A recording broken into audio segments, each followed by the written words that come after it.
উপস্থিত এই সময়ের রবীন্দ্রনাথ, নজরুল, জীবনানন্দ যারা আছেন, যারা দেশে বাংলা সাহিত্যকে দেশ দেশান্তরে ছড়িয়ে দিচ্ছেন, আমার সামনে উপস্থিত সে সকল গুণীজনেরা, আসসালামু আলাইকুম রহমতুল্লাহি বারাকাতুহু।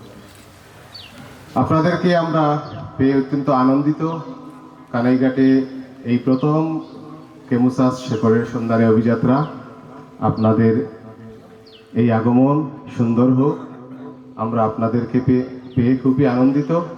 আমি কানাইঘাটবাসীর পক্ষ থেকে, আমাদের এলাকার পক্ষ থেকে, ইব্রাহিম তোষনা রহমতুল্লাহি আলাইহির পরিবারের পক্ষ থেকে আপনাদের প্রতি কৃতজ্ঞতা জানাচ্ছি। সম্মানিত উপস্থিতি, আমরা এখানে একটি তথ্য দিয়ে রাখি, আমাদেরকে কানাইঘাটের যে সমস্ত আপনাদের সামনে আমরা আছি, আমরা আসলে অভিবাসী। আমাদের প্রত্যেকেরই পূর্বপুরুষ হয় জকিগঞ্জ, বিয়ানীবাজার, নতুবা বিশ্বনাথ, বালাগঞ্জ। আমাদের পূর্বপুরুষ জালালপুর দক্ষিণ সুরমা থেকে এসেছেন। বিগত 150 থেকে 250 বা ম্যাক্সিমাম 300 বছরের মধ্যে আমাদের এই পূর্বপুরুষরা সিলেটের বিভিন্ন উপজেলা থেকে এখানে এসেছেন এবং বর্তমান কানাইঘাটের 99% মানুষই এভাবে অভিবাসী। যে মহান পুরুষের উদ্দেশ্যে আপনাদের এই অভিযাত্রা এবং এই অনুষ্ঠান, তার জন্ম 1868 সালের এই গ্রামে। তার আব্বার নাম শাহ আব্দুর রহমান কাদরি রহমতুল্লাহি আলাইহি। ইব্রাহিম তোষনা রহমতুল্লাহি আলাইহি যখন জন্মগ্রহণ করেছিলেন, তখন আসলে আমাদের এই এলাকায় কোনো শিক্ষা প্রতিষ্ঠান ছিল না। সেজন্য তিনি, অর্থাৎ তার আব্বা শাহ আব্দুর রহমান কাদরি ছিলেন আমাদের দক্ষিণ সুরমা একটা মসজিদে ইমামতি করতেন তিনি। সেখানে তার শ্বশুর বাড়িও ছিল, অর্থাৎ ইব্রাহিম তোষনা রহমতুল্লাহি আলাইহির নানার বাড়ি ওখানে। সেক্ষেত্রে তিনি ছোটবেলায় ওখানে থেকেছেন এবং গোলাপগঞ্জ, যেটা প্রাচীনতম মাদ্রাসা, ফুলবাড়ি আজেরিয়া মাদ্রাসা, সেখানে তিনি শিশুকালে ভর্তি হয়েছেন। 1889 সালে তিনি সেখান থেকে দেওবন্দ যাত্রা করেন। দেওবন্দ, যে বিখ্যাত দারুল উলুম দেওবন্দ মাদ্রাসা, সেখানে তিনি লেখাপড়া করেন। একটানা 9 বছর লেখাপড়া করে তিনি দেশে ফিরেন। দেশে ফেরার পর তার মনের মধ্যে নিঃসন্দেহে একটা কষ্ট পীড়া দিচ্ছিল যে আমাদের এই এলাকায় তো কোনো শিক্ষা প্রতিষ্ঠান নেই, কারণ তিনি নিজেই ছিলেন এই শিক্ষা প্রতিষ্ঠানের জন্য ভুক্তভোগী। তো তিনি এলাকাবাসীর সাথে পরামর্শ করে খুব সুন্দর একটি উপমা, সেই গল্পটা আমি শেয়ার করতে চাই। তিনি বলেছিলেন, আমি দীর্ঘ 9 বছর লেখাপড়া করে, আমি দীর্ঘ 9 বছর সফর করে কিছু খেজুর আপনাদের জন্য নিয়ে এসেছি। আজকের এই মজলিসে আপনাদেরকে সেই খেজুর বিলিয়ে দিতে চাই। তো আজ থেকে 100 বছর আগে খেজুরের তো এটা ছিল মানুষের অন্তিম যাত্রায়, মানুষ আশা প্রকাশ করতো খেজুর খাবে, আঙ্গুর খাবে। তো এত খেজুর ছিল মানুষের অনেক ইয়ে। তো সবাই চিন্তা করলো আজকে নিশ্চয়ই তিনি দেওবন্দ থেকে এসেছেন, খেজুরে নিয়েই এসেছেন। তারপর তিনি বাংলেন কথাটা যে আজকে আমি ইলমে দিনের একটা খেজুর এই জমিনে পুঁতে দিতে চাই, যেখান থেকে যুগ যুগান্তরে ইলমে দিনের নূর প্রবাহিত হবে এবং মানুষ ইলমের ফসল উপভোগ করবে। তার এই প্রস্তাবে দেশবাসী রাজি হলেন এবং এখানে উমরগঞ্জ ইমদাদুল উলুম 1898 সালে প্রতিষ্ঠিত হলো। সম্মানিত উপস্থিতি, আসলে এগুলো আপনারা জানেন, আমাদের এলাকায় এসেছেন, আমাদের দায়িত্ব হচ্ছে আপনাদের সামনে তথ্যগুলো নতুনভাবে আবার উপস্থাপন করা। সে সূত্র ধরে আমি বলছি। তারপর 2 বছর বা 3 বছর এখানে এই মাদ্রাসায় তিনি খেদমত করলেন। তারপর তার জ্ঞানের তৃষ্ণা মনে হলো যে তার জ্ঞান সাধনা এখনো পূর্ণ হয়নি। তখন তিনি আবার দেওবন্দ ফিরলেন। তখন এই যে দ্বিতীয়বার তিনি ফিরলেন 1903 বা 4-এর দিকে যাওয়ার পরে তার ওস্তাদ, তার যে অদম্য জ্ঞান তৃষ্ণা, যেটা এই জ্ঞান তৃষ্ণার দেখে তার ওস্তাদ মাওলানা নাজির হোসেন দেওবন্দি রহমতুল্লাহি আলাইহি, ভারতবর্ষের অত্যন্ত উঁচুমানের একজন বিদগ্ধ আলিম পণ্ডিত, তিনি তার তৃষ্ণা দেখে তৃষ্ণা উপাধি দিলেন, যেটা ফার্সি শব্দ। সেই থেকে তার এই উপাধিটাই আমাদের সমাজে আসলে বেশি পরিচিতি পায়, এই নামেই তিনি পরিচিত হন। তিনি ফিরলেন দ্বিতীয়বার 1906 ইংরেজিতে। তখন এসে আজকে এই আমাদের বাংলাদেশে যে ইসলামী জলসার প্রচলন হয়েছে, সেটা দেশে ইসলামী জলসার প্রচলন ছিল না। মানুষের মূলত ইসলাহটা হচ্ছিল তখন খানকা কেন্দ্রিক, কোনো ওলামায়ে কেরাম বা কোনো বুজুর্গের সাথে পাশে থেকে মানুষের নিজের ইসলাহ নিত। তো তিনি এসে আম জনসাধারণের কিভাবে ইসলাহ দেওয়া যায়, এই জন্য তিনি আম জনতার জন্য করলেন জলসার মজলিস। এই সেই থেকে আমাদের 1906 ইংরেজি থেকে আমাদের দেশে ইসলামী ওয়াজ মাহফিল, যেটা আম জনতার জন্য সাধারণ সমাবেশ, এটা সেই যাত্রা শুরু। এটা হচ্ছে তার অন্যতম একটি ঐতিহাসিক সমাজ সংস্কারক আন্দোলন। তারপর তিনি এই সময়ে ব্রিটিশ ভারত, এই সময়ে আমাদের দেশের স্বাধীনতার আন্দোলন অনেক জোরদার।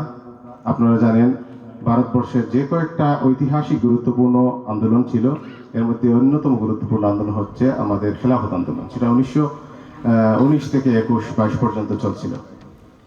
তিনি খেলাফত আন্দোলনে সক্রিয় হলেন এবং তখন তিনি কেন্দ্রীয় কমিটির, যে সর্বভারতীয় কেন্দ্রীয় কমিটি যেটা, সেখানে তিনি মেম্বার সদস্য হিসেবে থাকলেন এবং খেলাফত আন্দোলনে তিনি বৃহত্তর সিলেট এবং বিশেষ করে আসাম অঞ্চলে ব্যাপক ভূমিকা রাখেন। আপনারা জানেন কানাইঘাটের ঐতিহাসিক ব্রিটিশ বিরোধী একটি আন্দোলন ছিল, ব্রিটিশ বিরোধী লড়াই ছিল, ঐতিহাসিক কানাইঘাটের লড়াই হিসেবে সেটি ইতিহাসে অলঙ্কিত হয়েছে। এখানে এক নজরে আমরা একটি ফেস্টুন দেখেছি, ঐতিহাসিক কানাইঘাটের লড়াই, আপনারা এক নজরে সেটা দেখতে পারেন। সেটা হচ্ছিল এই যে জলসার প্রচলন যেটা শুরু হলো, এটা জলসার প্রচলনটার সাথে সাথে সাধারণ মানুষের ব্যাপক অংশগ্রহণ এই জলসার মজলিসে হলো এবং এটার মধ্য দিয়ে একটি ব্রিটিশ বিরোধী আন্দোলন এবং যে একটা জিহাদি তামান্না মানুষের মধ্যে ছড়িয়ে দেওয়া হচ্ছিল।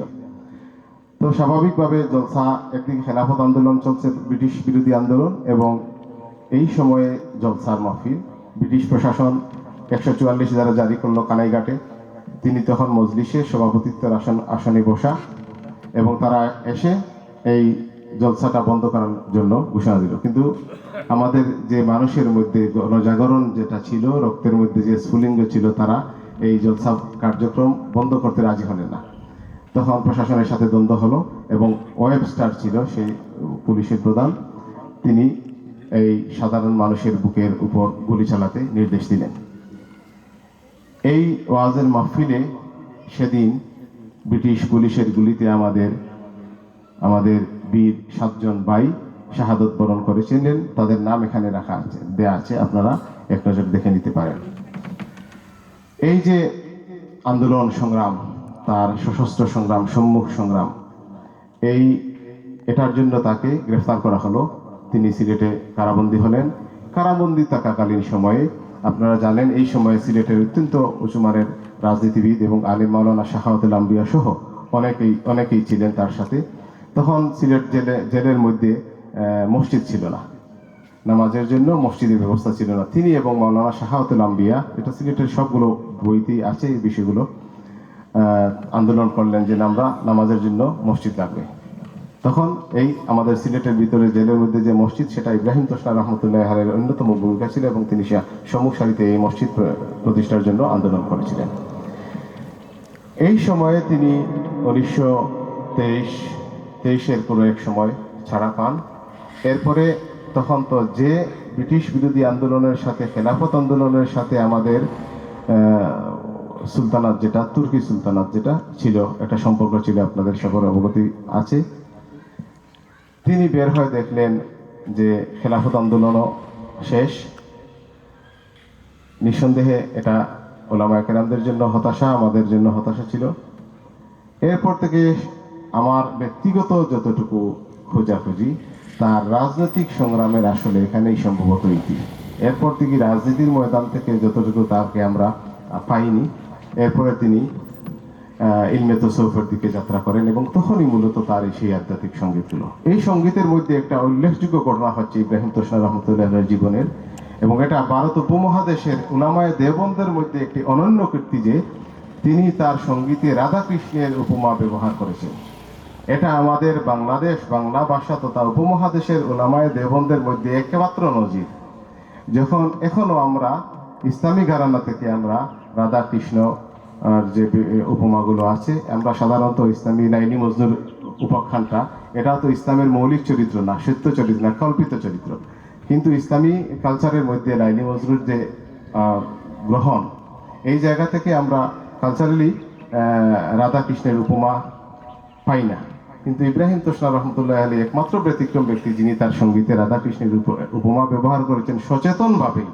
এটা তার একটা ঐতিহাসিক এবং সাহসী সিদ্ধান্ত ছিল, যেটা উলামায়ে দেওবন্দের মধ্য থেকে আসলে এই ধরনের কালচার স্টাবলিশ তখনও হয়নি, এখনো হয়নি, কিন্তু তিনি এই শতবর্ষ অগ্রবর্তী চিন্তা করতে পেরেছেন এবং স্থানীয় সংস্কৃতিকে, স্থানীয় কালচারাল যে উপমাগুলো সেগুলো নিয়ে আসতে পেরেছেন। এভাবে তিনি তার সঙ্গীতের মধ্য দিয়ে শেষ দশকটা পাড়ি দিয়েছেন। তখন তার রাজনৈতিক কার্যক্রম, আসলে আমার যতটুকু স্টাডিতে আছে, তার রাজনৈতিক কার্যক্রম তখন আর নেই।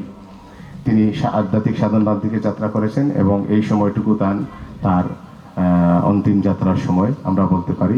তিনি তার জীবনের শেষ 1931 ইংরেজির শেষ ভাদ্র মাসের শেষ শুক্রবার আমাদের মহল্লার মসজিদের স্থানান্তরিত মসজিদ উদ্বোধন করে, এর আগে আরেকটা মসজিদ ছিল, ওটা স্থানান্তরিত মসজিদ উদ্বোধন করে ইমামতি করে নামাজ পড়িয়ে পরে ওই দিন বা পরের দিন তার ইন্তেকাল হয়েছে। এভাবে আমি সংক্ষিপ্তভাবে ইব্রাহিম তোষণা রহমতুল্লাহ আলাইহির জীবনের চুম্বক অংশগুলো এক নজরে আপনাদের সামনে তুলে ধরলাম। আর তার যে ঐতিহাসিক অবদানগুলো, যেগুলো আরো সর্বব্যাপী আবেদন তৈরি করতে পেরেছে, এর মধ্যে ইসলামী জলসা আছে, ইসলামী সঙ্গীত আছে, যে সঙ্গীতগুলো আমাদের কানাইঘাট অঞ্চলে, আমরা ভেঙে বলি আমাদের সুনামগঞ্জ অঞ্চলে যে ধরনের সঙ্গীতগুলো আছে, আমির উদ্দিন, আব্দুল করিম, তাদের যে গান ধারা, এই ধারা থেকে এই অঞ্চলের দ্বারা সম্পূর্ণ আলাদা এবং এটার প্রবর্তক এককভাবে ইব্রাহিম তোষণা রহমতুল্লাহ আলাইহি। তিনি সাধারণ মানুষের যে মজলিসগুলো হাওরে গান হতো, সেই সাধারণ মানুষদেরকে মসজিদের ভিতরে নিয়ে এসেছেন এবং তাদের মুখে তিনি সঙ্গীত তুলে দিয়েছেন, যেটা আমরা করতে পারিনি এখনো। আমরা সবাই বিভিন্ন গান সঙ্গীত এগুলো বন্ধ করে রাতের আধারে যাই বন্ধ করি, আন্দোলন সংগ্রাম জিহাদ করি, কিন্তু তাদের যে কালচারাল প্রয়োজনটা, সংস্কৃতি চর্চার যে জায়গাটা, এই জায়গাটা আমরা তাদের হাতে তুলে দিতে পারিনি, যে কাজটা ইব্রাহিম তোষণা রহমতুল্লাহ আলাইহি সক্ষমভাবে করেছিলেন। এবং তিনি সাধারণ চাষাভূষা বা আমাদের প্রান্তিক যে জনগোষ্ঠী, তাদের যে সঙ্গীতের প্রয়োজন, হৃদয়ের খোরাক প্রয়োজন, সেটা তিনি অত্যন্ত সুন্দরভাবে তাদেরকে দিয়েছিলেন এবং তাদেরকে হাওর থেকে মসজিদ এবং মাদ্রাসার মজলিসে নিয়ে এসেছিলেন। আমরা ছোটবেলা দেখেছি আমাদের বয়োবৃদ্ধ অনেকেই মজলিস করতেন এবং মজলিস করে এই গানগুলো গাইতেন। তারা আলিম ছিলেন না, সাধারণ মানুষ ছিলেন। এই যে সাধারণ মানুষের সাথে সম্পর্ক তৈরি করতে একটা ঐতিহাসিক এবং যুগোত্তীর্ণ ভূমিকা তিনি পালন করেছেন। এই ধরনের বিষয়গুলো আমরা আপনাদের মাধ্যমে জাতির কাছে পৌঁছে দিতে চাই এবং তাকে নিয়ে অবশ্যই কাজ করা আমাদের প্রয়োজন এবং আমাদের একটা ঐতিহাসিক দায়ও আছে। আমরা আপনাদের কাছে আশাবাদী, ঐতিহাসিক এই দায় থেকে আপনারা আমাদেরকে সহযোগিতা করবেন এবং আপনারাও ইব্রাহিম তোষণা রহমতুল্লাহ আলাইহি সহ আমাদের কানাইঘাটের যে ইতিহাস ঐতিহ্য আছে, এগুলো আপনারা আপনাদের মধ্য দিয়ে আমরা জাতীয় অঙ্গনে তুলে ধরতে পারবো, যেগুলো আমরা এতদিন তুলে ধরতে পারিনি। আমাদের কানাইঘাটের যে স্বাতন্ত্রিক বৈশিষ্ট্য, আপনারা সেলিমাল ভাই মনে হয় কতদিন, কামাল তৈয়ব ভাই বলেছিলেন কানাইঘাটে শুধু টুপি আর টুপি। এই যে টুপি আর টুপি কেন হলো, আপনাদের নাই কেন? এটার কারণ এই যে ঐতিহাসিক বিষয়গুলো আছে, যাদের অবদানের মধ্য দিয়ে সব মানুষের মাথায় টুপি গেল, যাদের আন্দোলনের মধ্য দিয়ে সব মায়েদের মাথায় হিজাব গেল, তাদের প্রতি আমাদের ঐতিহাসিক দায় আছে, তাদের জন্য স্মরণ এবং কাজের প্রয়োজন রয়েছে। আমি আপনাদের অনেক গুরুত্বপূর্ণ সময় আপনারা কানাইঘাটে এসেছেন, আপনাদেরকে আবারও আমার পক্ষ থেকে, এলাকার পক্ষ থেকে ধন্যবাদ জানাচ্ছি। আমরা শুকরিয়া আদায় করছি। আশা করি ভবিষ্যতে আরও আসবেন এবং এই যাত্রা আপনাদের সফল হোক, সুন্দর হোক। ধন্যবাদ সবাইকে। আসসালামু আলাইকুম রহমতুল্লাহ।